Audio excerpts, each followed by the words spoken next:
রাধে, রাধে বন্ধুরা। আমরা যখন Amazon থেকে কোনো প্রোডাক্ট পারচেজ করি, তারপর তারা এখানে অর্ডারের সেকশনে এসে সব লিস্ট গুলো শো করে। কিন্তু কিছুদিন পর এখানে আর শো করে না। তো আজকের ভিডিওতে আপনাদেরকে দেখিয়ে দেবো Amazon থেকে আপনারা যদি কোনো প্রোডাক্ট পারচেজ করে থাকেন, সেটার অর্ডার সেকশনে এসে কিভাবে আজ থেকে আগের প্রোডাক্ট গুলো কি অর্ডার করেছিলেন সবগুলো একসাথে দেখতে পাবেন। তো কিভাবে দেখবেন সেটাই আজকের ভিডিওতে দেখাবো। তো চলুন তাহলে ভিডিওটা শুরু করা যাক। এর জন্য প্রথমত আপনাদেরকে কি করতে হবে, আপনার ফোনের মধ্যে যে Amazon অ্যাপ্লিকেশনটা আছে সেটাকে ওপেন করতে হবে। ওপেন করে নেওয়ার পরে এরকম একটা ইন্টারফেস আসবে। তাহলে আপনারা কি করবেন, এই এখানে টাচ করে দিবেন। টাচ করে দেওয়ার পরে এরকম একটা ইন্টারফেস আসলে তাহলে আপনারা কি করে দিবেন, অর্ডারে টাচ করে দিবেন। টাচ করে দেওয়ার পরে এরকম একটা ইন্টারফেস আসবে। ইন্টারফেস আসার পরে আপনাকে কি করতে হবে, ফিল্টার এখানে টাচ করতে হবে।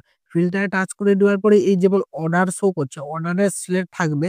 সিলেক্ট থাকা অবস্থায় আপনাদেরকে কি করতে হবে, এখানে লাস্ট 30 ডেজ, লাস্ট 3 মান্থ, 2025, 2024, 2023 এরকম ভাবে অপশন চলে এসেছে। এবার আপনারা যেই সময়ের অর্ডার লিস্ট গুলো দেখতে চাচ্ছেন সেটা সিলেক্ট করে নিতে পারেন। যেমন আমি চাচ্ছি এই অর্ডারে সিলেক্ট রেখে এবার আমি চাচ্ছি 2024 এ আমি কি অর্ডার করেছিলাম সেগুলো আমি দেখতে। তাহলে আমাদেরকে কি করতে হবে, এখানে যে 2024 আছে এখানে টাচ করতে হবে। টাচ করে দেওয়ার পরই এই যে এইটা বিন্দুটা এখানে সিলেক্ট হয়ে গেল। সিলেক্ট হয়ে যাওয়ার পরই এবার আমরা কি করব, এপ্লাই করার একটা অপশন চলে এসেছে। তাহলে এপ্লাই এবার যদি টাচ করে দেই তাহলে লোডিং হবে। লোডিং হওয়ার পরই যেমন আমি 2024 সালে কি কিনেছি সবকিছুই দেখতে পাচ্ছি। এরকম আপনারা 2024, 2023, 2025 এ কি কিনেছেন সবকিছু একসাথে এই প্রসেসের মাধ্যমে দেখে নিতে পারবেন। সব লিস্ট গুলো চলে আসবে। একসাথে আপনার যা কিনেছিলেন সবকিছুই দেখতে পাবেন। তো কারা এই প্রসেসটিকে ফলো করে আজ থেকে আগের অর্ডার গুলোকে দেখতে পেরেছেন অবশ্যই কমেন্ট করে জানাবেন। ভিডিওটা একটা লাইক করবেন। এরকম যদি আরো ভিডিও পেতে চান তাহলে চ্যানেলটিকে সাবস্ক্রাইব করে বেল আইকনের ঘন্টাটাকে অল করে দিবেন। তাতে কি হবে, নতুন ভিডিও নোটিফিকেশন পেয়ে যাবেন। ভালো থাকবেন, সুস্থ থাকবেন। দেখা হচ্ছে নতুন ভিডিওতে। রাধে রাধে।